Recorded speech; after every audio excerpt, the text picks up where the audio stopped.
Hey everyone, and welcome to this deep dive all about habits. Habits, yeah. We're going to be looking at how they work, Right. how they shape our lives, and importantly, how we can use them to our advantage. Exactly. We'll be using The Power of Habit by Charles Duhigg as our guide for this deep dive. Great book. And we'll also be looking at some real-world examples and case studies to help us understand this a little bit better. Sounds good. So, think about your morning routine. Yeah. How many of those things you do without even thinking? Oh, tons, right? Grabbing your phone. Oh, yeah. Brushing your teeth. That first cup of coffee. Definitely. All habits? All habits. And what's so fascinating is that these seemingly mundane actions are actually powerful forces shaping our lives. Yeah. These are habits, choices that we've made so often, they become automatic. Right. Our brains essentially go on autopilot, Yeah. freeing up mental energy for other things. So it's not just about willpower or discipline then. No. There's actual brain science behind this. Absolutely. The book tells this incredible story of Lisa, a smoker, who completely transformed her life by replacing her smoking habit with running.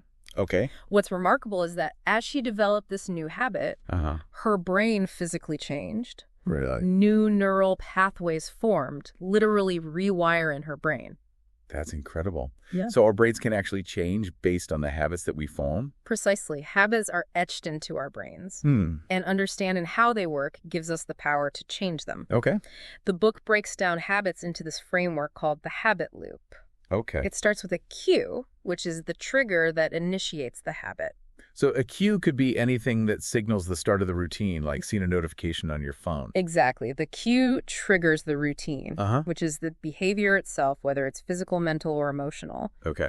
Then comes the reward, the satisfying feeling or outcome Right. that reinforces the habit, making you want to repeat it. So for the phone notification example, the reward might be the feeling of staying connected. Right. Or the satisfaction of clearing that little red dot. Exactly. It's like our brain is constantly seeking out these rewards. Yeah, I can see that. The book describes this fascinating experiment with a monkey named Julio. Researchers showed Julio different shapes on a screen. And some of those shapes were associated with a sweet juice reward. Okay. As Julio learned the connection, his brain activity shifted. He became laser focused on the cues, anticipating the reward, and his actions became more and more automatic. So it's like training your brain to crave those rewards. Yes. Which then reinforces the habit. And this loop, this cue routine reward cycle, is at the core of every habit we develop. And it's not just about personal habits. It applies to everything from social movements to organizational change. That's interesting. So how do habits play out on a larger scale then? The book uses a very compelling example of Alcoa, an aluminum company that was struggling with a serious safety crisis. Oh, wow. When Paul O'Neill became CEO, everyone expected him to focus on boosting profits. Yeah, makes sense. Instead, he made worker safety his top priority. So he basically decided to change the company's habits around safety. Yeah.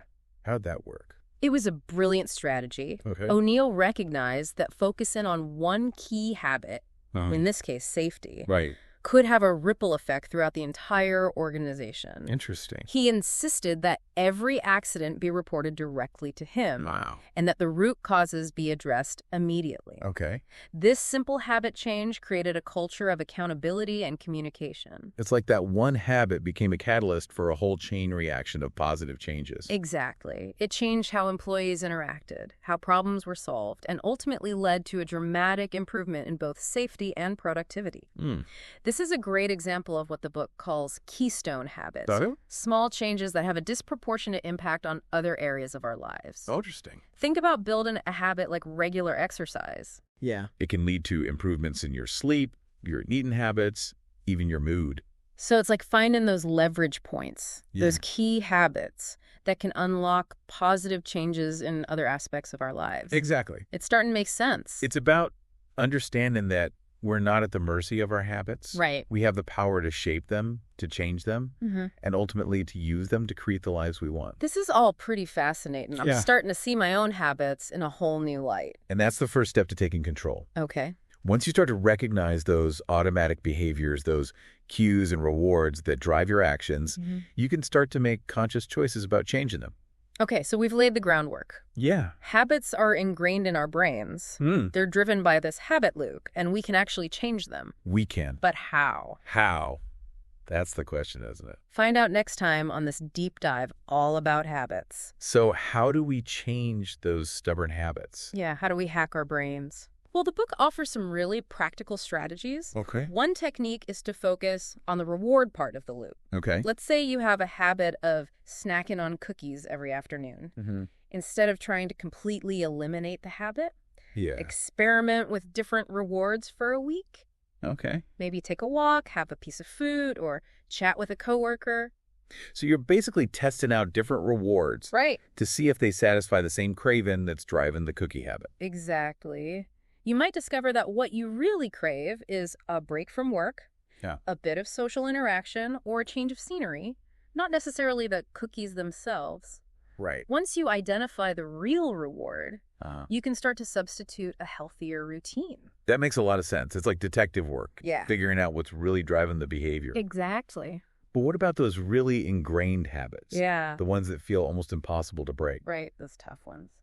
Well, the book delves into the role of belief in change in habits. And it's pretty fascinating. Researchers studying Alcoholics Anonymous found that a key factor in successful recovery was a belief in something larger than themselves, whether it was God, a higher power, or the support of the group. So it's not just about changing the behavior then. No. It's about changing the underlying belief system. Right. That belief provides a sense of hope, a source of strength to rely on when things get tough. It becomes a sort of anchor, helping people stick to their new routines, even in the face of intense cravings. So how does this concept of belief apply to everyday habits then? Think about it this way. If you believe you're capable of change, if you have faith in your ability to stick to a new routine, you're much more likely to succeed. It's almost like that belief becomes a self-fulfilling prophecy. That's interesting. So part of changing a habit is believing that you can actually do it. Yeah. Almost like a mental shift is needed first. Precisely. And that mental shift often comes from understanding how habits work. Once you realize that these behaviors are not set in stone, that they're driven by this habit loop, it can be incredibly empowering. It's like taking back control of your autopilot. Exactly. But I have to admit, sometimes it feels like my habits are controlling me, not the other way around. The book talks about a phenomenon called sleep terrors. Okay. Where people perform complex actions while asleep, sometimes even dangerous ones. I've heard of sleepwalking, but sleep terrors sound even more intense. They are. During a sleep terror, the brain essentially goes into autopilot mode, relying on ingrained habits without the usual cognitive control. So it's like those habits are so deeply ingrained that they can even take over when we're not fully conscious. Exactly. It raises interesting questions about responsibility and free will. Yeah. But it also highlights the immense power of these automatic behaviors. It's a bit unsettling, to be honest. Yeah, I can understand that. But it also reinforces the importance of understanding and shaping our habits while we're fully aware. Absolutely. The more we understand how habits work, the more power we have to change those patterns and create new ones that align with our goals. So how do we actually put this knowledge into practice? Are there any specific strategies for breaking bad habits or forming good ones? The book outlines several strategies. Okay. One is to identify and disrupt the cue. Okay. If you're trying to break the habit of checking your phone first thing in the morning, try leaving it in another room overnight. So by removing the cue, Right. the side of your phone, you're breaking that automatic trigger. Exactly. Another strategy is to make the routine more difficult. Okay. If you want to reduce your social media, delete the apps from your phone or log out each time you use them. So by adding friction to the routine, you're making it less appealing to engage in the habit. Right. And remember, it's about experimenting and finding what works for you. Not every strategy will work for every habit. Right. The key is to be persistent and keep trying different approaches. It sounds like changing habits requires a lot of self-awareness and experimentation. It does. It's not a one-size-fits-all approach. It's a journey, not a destination. Okay. And it's important to be patient with yourself. Yeah. Changing deeply ingrained habits takes time, effort, but the rewards are absolutely worth it. Okay, so we talked about personal habits, but the book also goes into how habits influence our social interactions and even organizational behavior. Right, absolutely. Our habits create a social fabric, influence in our relationships, communities, and even broader societal norms. The book highlights how social habits played a critical role in the civil rights movement.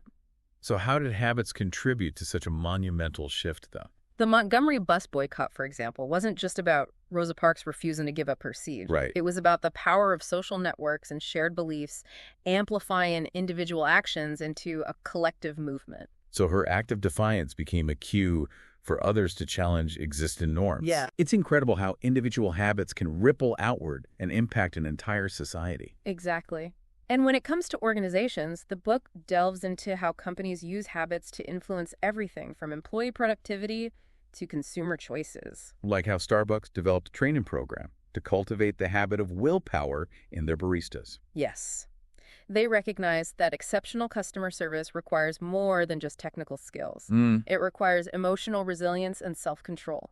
So they designed a program that gave their employees specific routines to follow during challenging situations. So instead of reacting emotionally, they had a set of habits to rely on, Right. which helped them respond with composure and find solutions. Precisely. It's a fantastic example of how organizations can intentionally cultivate positive habits that benefit both employees and customers. This brings us to the idea of habit design then, Yeah. where we can use these principles to create environments that foster good habits. Exactly. It's like we can architect our surroundings to make it easier to make healthy choices. Think about your workspace. Is it cluttered and distracting? Yeah, Or is it organized in a way that promotes focus and productivity? that's a great point. The environment itself can act as a cue, Yeah. triggering either helpful or unhelpful habits. The book goes into some interesting research on consumer habits, Okay. like how companies like Target analyze our shopping patterns to predict our needs and influence our choices. It's a bit Big Brother-ish, isn't it? It can feel that way. Using data to figure out our habits and then target us with ads and promotions. It's a powerful example of how understanding habits can be used for both good and perhaps less ethical purposes. It definitely makes you think about the influence of these invisible forces in our lives. It does. But it also highlights the importance of being aware of those influences so we can make conscious choices. Absolutely. What's standing out to you from this deep dive so far? You know, I think it really is fascinating how these tiny, often unconscious actions have such a profound impact on our lives, isn't it? It is, yeah, it's pretty amazing. What I think is truly empowering, though, is that we're not just creatures of habit. Right. We're architects of them. We have the power to choose the cues, design the routines, and shape the rewards that ultimately determine our destinies. It's like we've been handed this incredible toolkit, Yeah. and now we just need to learn how to use it effectively. Exactly. The book even delves into how these principles can be applied at a societal level. Oh, wow. You know, influence and habits on a much larger scale. Like those public health campaigns that encourage people to start flossing or wear seatbelts. Exactly. By understanding the cues, routines, and rewards that drive those behaviors, they were able to design effective campaigns that shifted social norms and ultimately saved lives. It's inspiring to think that we can use this knowledge to create positive change, not just for ourselves, but for our communities and even the world. It really is. And it all starts with awareness. Right. Once you understand the power of the habit loop, Yeah. you start to see it everywhere. Yeah. You notice the cues that trigger your behaviors, Mm-hmm. the rewards that reinforce them, Right. and the routines that have become automatic. And with that awareness comes the power to choose. Yes. We can decide which habits to cultivate, which ones to break, and which ones to simply let go of. It's an ongoing journey of self-discovery and experimentation. Yeah. There will be setbacks, moments of autopilot, and times when those old habits try to creep back in. Right. But the key is to keep experimenting, keep iterating, and keep refining those habit loops until they align with the person you want to be. I like that. It's been really interesting learning about the hidden forces that shape our lives, and I definitely feel more empowered to kind of take control of my own habits now. That's great to hear. So if there's one takeaway from all this, Yeah. it's that understanding the habit loop puts you in the driver's seat. Absolutely. You're not a passenger in your own life. No, You have the power to choose the destination and the route you take to get there. you do. So as we wrap up this deep dive, I'd challenge you to think about one habit you'd like to change or create. What's that one small step you can take today to initiate that shift? Remember, even tiny changes, when repeated consistently, can lead to remarkable transformations. They can. We'd love to hear about your experiments, your successes, and even your struggles along the way. Yes, please share them with us. Thanks for joining us on this journey into the fascinating world of habits. It's been a pleasure. We'll see you on the next Deep Dive.